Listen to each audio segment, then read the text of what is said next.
Avec une beauté exceptionnelle viennent souvent les controverses, et Brigitte Bardot ne fait pas exception. Véritable figure emblématique du cinéma de la nouvelle vague en France, Bardot a été mannequin, actrice et chanteuse, incarnant le fantasme européen des années entre 50 et 60.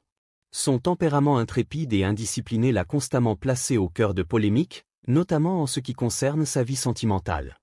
Tout au long des années, Brigitte a connu plus d'une centaine de liaisons, y compris avec des femmes, et a contracté plusieurs mariages. Mais derrière sa gloire, elle a traversé des abîmes de détresse, tentant de mettre fin à ses jours à 4 reprises, avant d'abandonner l'unique enfant qu'elle ait jamais mis au monde.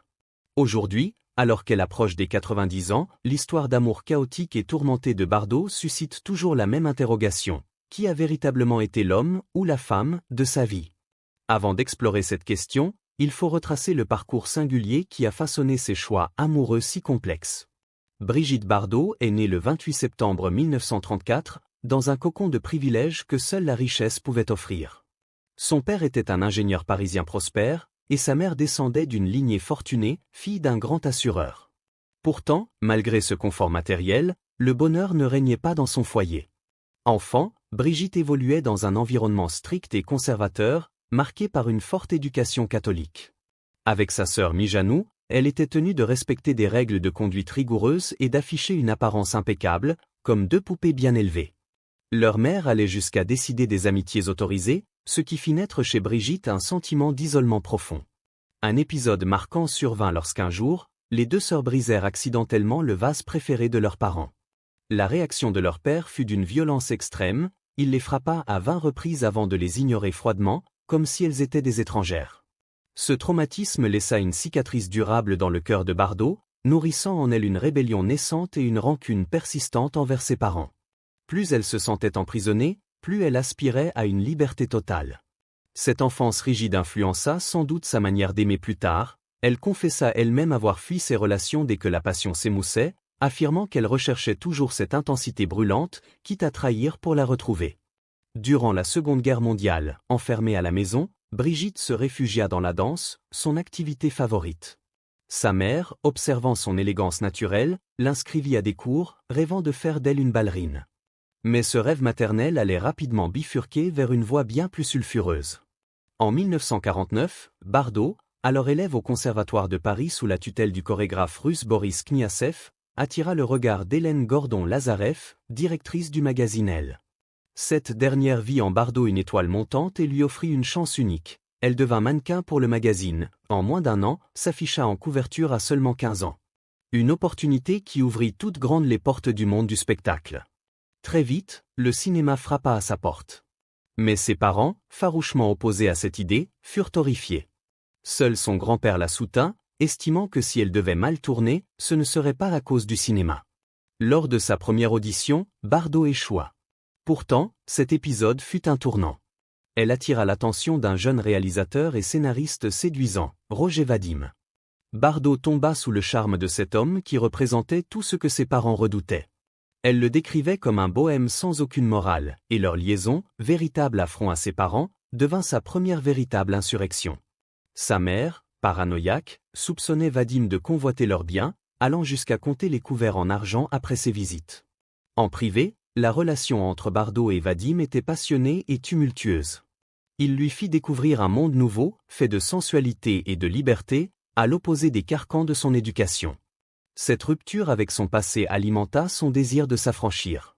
Son père, furieux, chercha à les séparer en prévoyant de l'envoyer étudier en Angleterre. Désespérée à l'idée d'être arrachée à Vadim, Brigitte tenta alors de se suicider.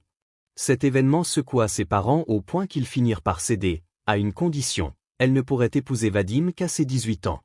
En attendant, Vadim s'efforça de bâtir pour elle une carrière, la plaçant sous les projecteurs lors de chaque événement mondain, l'introduisant auprès des réalisateurs influents et écrivant des rôles sur mesure pour elle.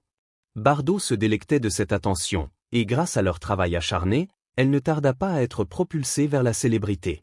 Son premier petit rôle arriva en 1952 dans Crazy for Love, mais c'est son film suivant, Manina, la fille sans voile, qui la fit vraiment remarquer. Elle y apparaissait en bikini et même brièvement nue. Cette sensualité devint la marque de fabrique de Bardot, la rendant célèbre à l'international. Peu après avoir atteint ses 18 ans, elle épousa Roger Vadim, au grand désespoir de ses parents. Mais leur mariage se révéla complexe. Vadim, plus âgé, exerçait un pouvoir total sur elle, modelant la jeune Bardot en l'icône féminine fantasmatique de ses rêves et de ceux des hommes du monde entier. Elle assuma pleinement cette image, se montrant audacieuse et sans pudeur, devenant un phénomène planétaire avec des rôles de plus en plus provocateurs, comme dans Cette sacrée gamine et en Effeuillant la Marguerite. Mais c'est en 1956, avec Et Dieu, créa la femme, réalisé par Vadim, que sa carrière explosa. Le film, mélange de drame et d'érotisme, fit scandale à l'étranger, notamment en Angleterre et aux États-Unis, où il fut vu comme une œuvre subversive face à la morale hollywoodienne encore pudibonde. Les critiques américains, fascinés, saluèrent la fraîcheur et la liberté que Bardot apportait à l'écran. Elle-même déclara avoir offert une image nouvelle, celle d'une femme libérée, décomplexée, sans corset ni contrainte. Bardot devint célèbre pour avoir osé exhiber son corps, notamment ses fesses, à une époque où cela était jugé scandaleux. Cependant, si sa carrière grimpait, sa vie privée, elle, sombrait dans la tourmente. Sur le tournage de Et Dieu, créa la femme, elle tomba sous le charme de son partenaire Jean-Louis Trintignant, avec qui elle vécut une liaison passionnée pendant 2 ans. Vadim, ironie du sort, avait encouragé les deux acteurs à jouer leur scène avec le plus de réalisme possible, sans imaginer qu'il alimentait un véritable adultère. Bardot, devenu avide d'expériences nouvelles, quitta Vadim sans le moindre remords, estimant qu'il avait lui-même ouvert la porte à sa liberté. Mais cette relation avec Trintignant fut semée d'embûches. Il était marié et souvent absent, mobilisé par son service militaire. Bardot, insatiable, se consola dans les bras d'un autre homme, le chanteur Gilbert Bécaud. En 1958, sa rupture avec Trintignant la plongea dans une profonde dépression. Des rumeurs évoquèrent même une tentative de suicide par overdose. La pression médiatique devenait insupportable, avec des paparazzis la poursuivant sans répit. C'est alors qu'elle rencontra un nouvel amour, l'acteur Jacques Charrier, croisé sur le tournage de Babette sans vater en guerre. Leur idylle débuta rapidement, Charrier étant le premier homme de bonne famille que ses parents auraient pu accepter. Mais le destin lui joua un mauvais tour. À seulement 24 ans, Bardot découvrit qu'elle était enceinte. Terrifiée, elle n'avait jamais envisagé la maternité. Charrier réussit à la convaincre de garder l'enfant et de l'épouser. Leur mariage fut un cauchemar, envahi par les photographes, et Bardot le qualifia plus tard de « désastre ». L'année 1960 fut terrible. La naissance de son fils Nicolas fut vécue comme un fardeau, et la presse, impitoyable, la critiqua pour son incapacité à incarner l'idéal maternel. Acculé, Bardot craqua. Son mariage battait de l'aile, et quand Charrier fut envoyé à Nice pour son service militaire, leur relation implosa. En 1962, le divorce fut prononcé. Charrier obtint la garde exclusive de Nicolas, laissant Bardot anéanti mais aussi libéré d'une responsabilité qu'elle n'avait jamais souhaitée. Cependant, cette liberté retrouvée n'apporta pas la paix. La célébrité avait transformé sa vie en prison dorée. Impossible de sortir sans être assailli, impossible de dîner en paix. Le calme, qu'elle avait tant cherché, restait hors d'atteinte. Et le pire restait à venir. Devenue une cible autant adorée que détestée, Bardot reçut des menaces de mort. Un jour, une femme de ménage, croisée dans un ascenseur, l'attaqua verbalement, l'accusant d'être une dépravée pendant que les vrais héros, les soldats, risquaient leur vie. Bardot, enfermée avec cette inconnue vindicative, trembla de peur comme jamais auparavant. Mais au lieu de se retirer, elle continua d'accepter des rôles qui l'emmenèrent toujours plus près du gouffre, se débattant avec ses démons intérieurs tandis que sa carrière poursuivait son ascension. À mesure que les années 60 avançaient, Brigitte Bardot poursuivit sa fuite en avant, enchaînant les tournages à un rythme effréné, mais surtout multipliant les liaisons passionnées, comme pour combler un vide intérieur jamais rassasié. Derrière le mythe lumineux se dessinait peu à peu le portrait d'une femme en proie à une angoisse sourde, une quête d'amour absolu qui la condamnait à la répétition des mêmes schémas, passion, trahison, abandon. Après sa rupture douloureuse avec Jacques Charrier, le père de son fils Nicolas, Bardot sombra dans une série d'aventures qui firent les délices de la presse à scandale. Parmi ces liaisons, celle avec l'acteur Samy Frey fut l'une des plus marquantes. Ils se rencontrèrent sur le tournage de La Vérité, un film dramatique de Henri-Georges Clouzot, dans lequel Bardot incarnait Dominique Marceau, une jeune femme broyée par une passion destructrice. Ironie cruelle du destin, ce rôle, qui lui valut une reconnaissance critique rare, était le miroir tragique de sa propre vie sentimentale. À l'écran comme dans l'ombre, le scénario se rejouait inlassablement, elle brûlait d'un amour total, mais finissait toujours par se retrouver brisée, déçue, rejetée.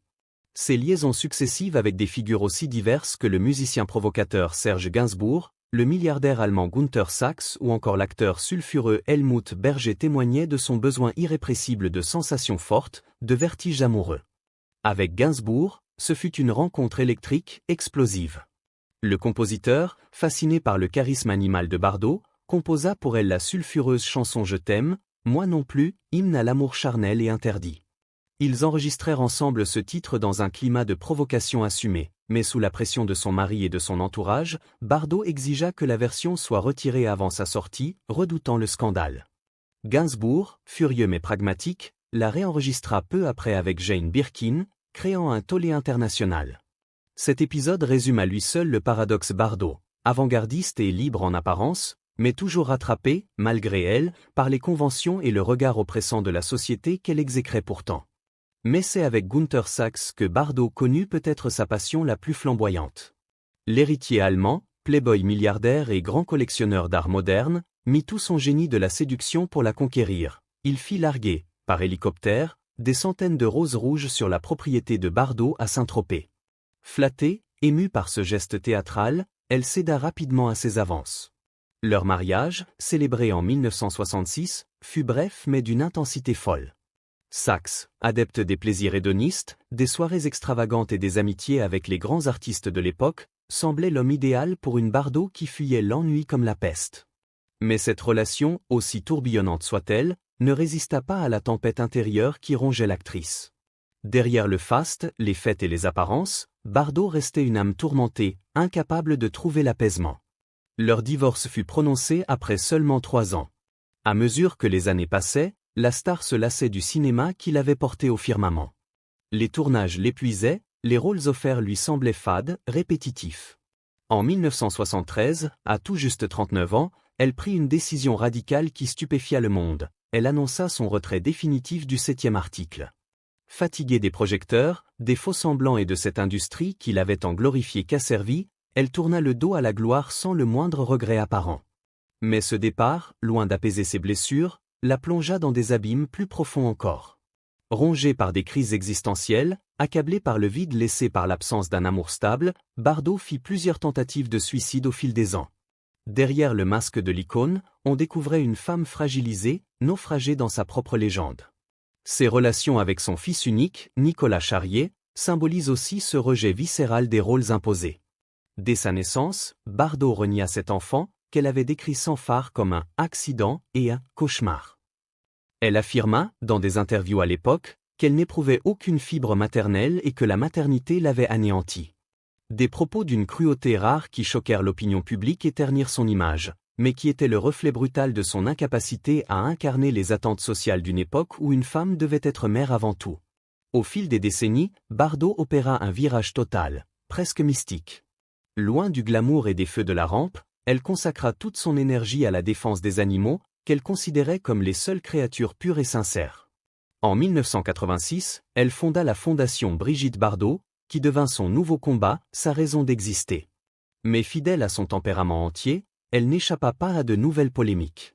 Ses prises de position politiques, souvent jugées outrancières, ses critiques virulentes de l'immigration et de l'islam en France, lui valurent plusieurs condamnations pour incitation à la haine raciale. L'image de la star solaire des années 60 se fissura encore un peu plus, divisant l'opinion entre admiration et indignation. Aujourd'hui, à l'aube de ses 90 ans, Brigitte Bardot vit recluse dans sa villa de la Madrague, à Saint-Tropez, entourée de ses chiens, ses chats et ses chevaux, coupée du tumulte du monde. L'icône sensuelle des 60s est devenue une figure controversée, à la fois vénérée pour sa beauté immortelle et ses combats animaliers, mais conspuée pour ses dérives verbales et son refus obstiné des évolutions sociétales. Et la question qui hante encore ses admirateurs demeure, a-t-elle jamais trouvé le véritable amour qu'elle cherchait désespérément? Rien n'est moins sûr. Bardot elle-même l'a reconnu avec lucidité, elle a aimé follement, passionnément, mais n'a jamais su aimer durablement. Son cœur, brûlé par trop d'excès et de blessures, ne s'est jamais apaisé. Peut-être est-ce là, finalement, la tragédie mais aussi la grandeur de Brigitte Bardot, celle d'une femme qui a tout eu la beauté, la gloire, l'adoration du monde entier mais qui, toute sa vie, a poursuivi une liberté totale, au prix d'une solitude absolue.